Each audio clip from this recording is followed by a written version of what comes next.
नमस्कार, विशालदी kitchen YouTube चॅनलमध्ये तुमचं मनापासून खूप खूप स्वागत आहे। आज आपण केलेला आहे गावरान पद्धतीने कढी। तुम्ही बघू शकता खूप छान अशी आपली कढी तयार झालेली आहे। तर कढीसाठी लागणारे साहित्य, त्यासाठी मी दही घेतलेला आहे। तर दही मी कालच आणून ठेवलं होतं। बेसन घेतले 2 चम्मच, मेथी दाणे घेतले, चवीनुसार मीठ, हिंग, मोहरी, हळद, जिरं, शेंगदाणे, खोबरं, बारीक चिरलेली कोथिंबीर, 4-5 हिरव्या मिरच्या, लसूण आणि कढीपत्ता। आता सर्वप्रथम आपण वाटण काढून घेणार आहोत। तर मिक्सरच्या भांड्यामध्ये हिरव्या मिरच्या, लसूण, शेंगदाणे आणि खोबरं आणि थोडीशी कोथिंबीर आणि यामध्ये थोडंसं पाणी टाकून हे वाटण छान आपल्याला मिक्सरमधून बारीक वाटून घ्यायचं आहे।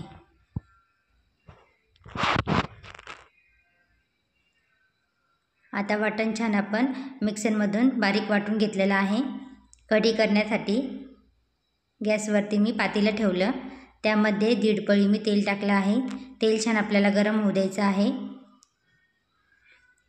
तेल छान गरम झालेलं आहे, त्यामध्ये आपल्याला 1 चमचा मोहरी, 1 चमचा जिरं, मेथी दाणे, हिंग, कढीपत्ता आणि जे वाटण आपण मिक्सरमधून काढलं होतं ते वाटण टाकायचं आहे। वाटणाला तेल सुटेपर्यंत छान वाटण आपल्याला हे होऊ द्यायचं आहे। आता वाटण होईपर्यंत आता यामध्ये अर्धा चमचा हळदसुद्धा टाकायची आहे।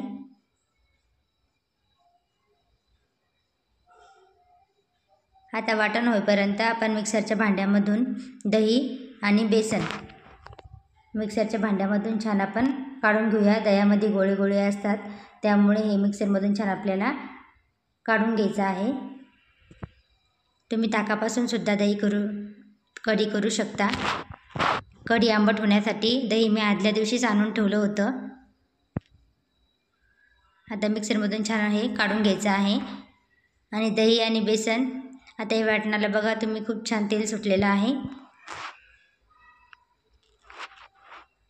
आता आपण जे दही आणि बेसन काढलं होतं ते आपण याच्यामध्ये टाकून घेऊया आणि पाणी थोडे आपल्याला जास्तच टाकायचं आहे, कारण की कढी शिजल्यानंतर कढी छान घट्ट होते, त्यामुळे आधी थोडं जास्तच पाणी टाकायचं आहे। मीठ आपण नंतर टाकणार आहोत, कारण की मीठ अगोदर टाकल्यामुळे कढी फुटते, त्यामुळे आपल्याला मीठ नंतर टाकायचं आहे। आता याला छान आपल्याला एक उकळी येऊ द्यायची आहे। कोथिंबीर टाकणार आहोत, छान एकत्र करून घ्यायचं आहे।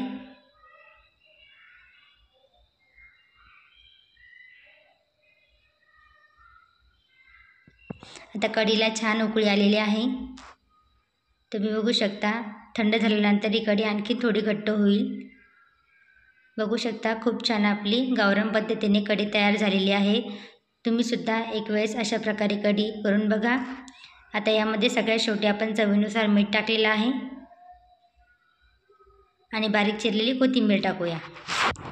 एक वेळेस अशा प्रकारे कढी करून बघा, चवीला खूप छान लागते। भाकरीसोबत, खिचडीसोबत खायला ही कढी खूप छान लागते। तुम्हाला जर व्हिडिओ आवडला असेल तर लाईक करा, शेअर करा, कमेंट्स करा आणि चॅनलला सबस्क्राईब करा। आता ही झालेली कढी आपण एका भांड्यामध्ये काढून घेऊया।